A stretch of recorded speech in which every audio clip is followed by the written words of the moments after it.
हरे कृष्णा।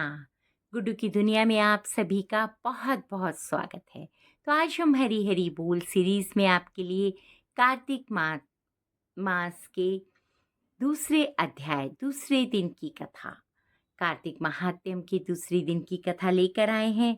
जैसा कि आप पहली कथा में सुन चुके हैं कि भगवान श्री कृष्ण अपनी रानी सत्यभामा को बता रहे थे कि वो उनसे इतना अत्यधिक प्रेम क्यों करते हैं, क्योंकि उन्होंने कार्तिक मास का व्रत रखा था और उन सभी नियमों का पालन किया था पिछले जन्म में। तो वो वही कथा उनको सुना रहे थे। मैंने आपको पूरी कथा उसमें सुना दी थी, लेकिन वो संक्षिप्त में थी। अब मैं आपको उस कथा के बारे में विस्तार से बताने जा रही हूँ। ये दूसरे अध्याय है। भगवान श्री कृष्ण आगे बोले, हे रानी सत्यभामा, हे प्रिय, जब गुणवती को राक्षस द्वारा अपने पति एवं पिता के मारे जाने का समाचार मिला तो वह विलाप करने लगी। हाँ नाथ, हे पिता, मुझको त्याग कर तुम कहाँ चले गए? मैं अकेली स्त्री तुम्हारे बिना अब क्या करूं? अब मेरे भोजन वस्त्र आदि की व्यवस्था कौन करेगा? घर में प्रेम पूर्वक मेरा पालन पोषण कौन करेगा? मैं कुछ भी नहीं कर सकती। मुझ विधवा की कौन रक्षा करेगा? मैं कहाँ जाऊं? मेरे पास तो अब कोई ठिकाना भी नहीं रहा। इस प्रकार विलाप करते हुए गुणवती चक्कर खाकर गिर कर धरती पर गिर पड़ी, बेहोश हो गई। बहुत देर बाद जब उसे होश आया तो वह पहले की भांति करुणा विलाप करते हुए शोक सागर में डूब गई।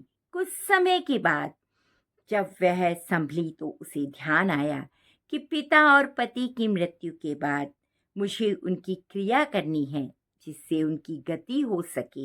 इसलिए उसने अपने घर का सारा सामान बेच दिया और उसे जो धन प्राप्त हुआ उसने अपने पिता और पति का श्राद्ध आदि कर्म किए। तत्पश्चात वह उसी नगर में रहते हुए आठों प्रहर भगवान विष्णु की भक्ति करने लगी। उसने मृत्यु प्रयत्न तक नियम पूर्वक सभी एकादशियों का व्रत और कार्तिक महीने में उपवास एवं व्रत किए। हे प्रिय, एकादशी और कार्तिक व्रत मुझे बहुत ही प्रिय हैं। इनमें मुक्ति, भुक्ति, पत्र तथा संपत्ति प्राप्त होती है। कार्तिक मास में जब तुला राशि पर सूर्य आता है तब ब्रह्म मुहूर्त में उठकर स्नान करने से वह व्रत व उपवास करने वाले मनुष्य मुझे बहुत प्रिय हैं, क्योंकि यदि उन्होंने पाप भी किया हो तो भी स्नान व व्रत के प्रभाव से उन्हें मोक्ष प्राप्त हो जाता है। कार्तिक मास में स्नान, जागरण, दीपदान तथा तुलसी जी के पौधे की रक्षा करने वाले मनुष्य साक्षात भगवान विष्णु के समान हैं। कार्तिक मास में मंदिर में झाड़ू लगाने वाले, वो सात्विक भोजन खाने वाले तथा भगवान विष्णु की पूजा करने वाले मनुष्य जन्म मरण के चक्कर से छुटकारा पा जाते हैं। यह सुनकर गुणवती भी प्रतिवर्ष श्रद्धा पूर्वक कार्तिक मास का व्रत और भगवान विष्णु की पूजा करने लगी। हे प्रिय, एक बार उसे ज्वर हो गया और वह बहुत कमजोर हो गई। फिर भी किसी प्रकार गंगा स्नान करने चली गई। गंगा तक तो पहुंच गई, परंतु शीत के कारण वह बुरी तरह से कांप रही थी। इसी कारण वह शिथिल हो गई और मेरे भगवान विष्णु दूत उसे आकर अपने धाम में ले गए।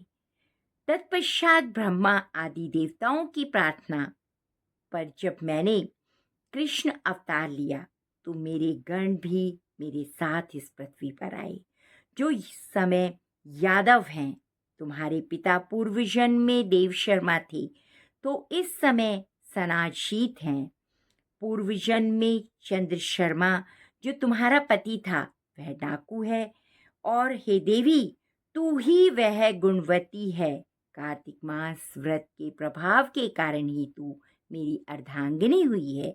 भगवान ने इस तरह सत्यभामा जी को अपने पूर्व जन्म की कथा सुनाई। पूर्व जन्म में तुमने मेरे मंदिर के द्वार पर तुलसी जी का पौधा लगाया। इस समय वह तेरे महलों में आंगन में कल्प वृक्ष के रूप में विद्यमान है। उस जन्म में जो तुमने दीपदान किया था उसी कारण तुम्हारी देह इतनी सुंदर है और तुम्हारे घर में साक्षात लक्ष्मी जी का वास है।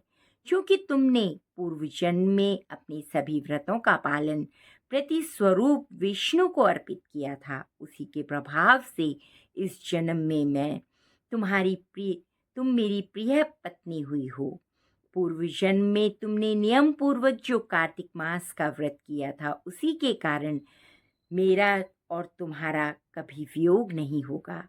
इस प्रकार कार्तिक मास में व्रत आदि करने वाले मनुष्य मुझे तुम्हारे समान प्रिय हैं। दूसरे जप तप ज्ञान दान आदि करने से प्राप्त फल कार्तिक मास में किए गए व्रत के फल से बहुत थोड़ा होता है। कार्तिक मास के व्रतों का 16वां भाग भी नहीं होता। इस प्रकार सत्यभामा भगवान श्री कृष्ण के मुख से अपने पूर्व जन्म के पुण्य का प्रभाव सुनकर बहुत प्रसन्न हुई। तो आप सभी को कार्तिक मास के दूसरे दिन की बहुत बहुत शुभकामनाएं। इस व्रत का पालन पूरे नियम और दृढ़ता से कीजिए। दामोदर अष्टकम पढ़िए, तुलसी जी की आरती कीजिए, भगवान श्री कृष्ण की आरती कीजिए और भक्ति में लगे रहिए। धन्यवाद। आप सभी के जीवन में भक्ति देवी प्रवेश करें, आप सभी का जीवन मंगलमय हो, इसी कामना के साथ कथा को यहीं पर विराम देते हैं और कल सुबह फिर हाजिर होंगे आपके लिए तीसरे दिन की कथा और तीसरा अध्याय लेकर। धन्यवाद। हरे कृष्णा, हरी हरि बोल।